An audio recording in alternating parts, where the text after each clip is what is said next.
অভিন্ন মেডিকেলে বিভিন্ন প্রশ্ন, বৈষম্যের অভিযোগ তুলল রাজ্য সরকার। শিক্ষামন্ত্রী পার্থ চট্টোপাধ্যায়ের দাবি, বাংলা ভাষায় প্রশ্নপত্র ইংরেজির তুলনায় অনেক কঠিন। কড়া চিঠি যাচ্ছে পরিচালন সংস্থা সিবিএসইর কাছে। দেশ জুড়ে একই প্রশ্নপত্রে পরীক্ষা দেবেন সব পড়ুয়া, সমান সুযোগ পাবেন সকলে।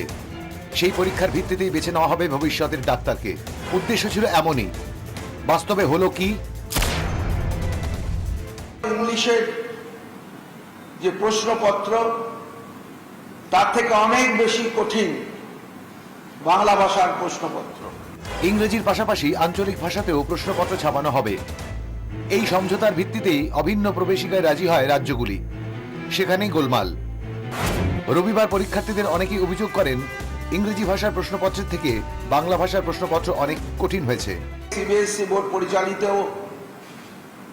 স্কুলে যারা ছাত্রছাত্রী, তারা এর অনেক বেশি সুযোগ পাবে, বঞ্চিত হবে বাংলার। প্রশ্নপত্র আলাদা, তবু একই মাপকাঠিতে মূল্যায়ন হবে ছাত্রছাত্রীদের।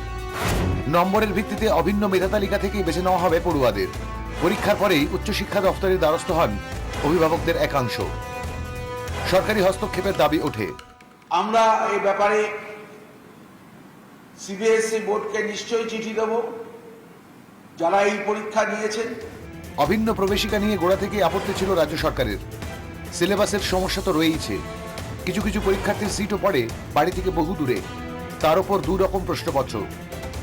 প্রথম বছরেই বিতর্কের ছিটে লেগে গেল অভিন্ন প্রবেশিকায়। ব্যুরো রিপোর্ট, 24 ঘন্টা।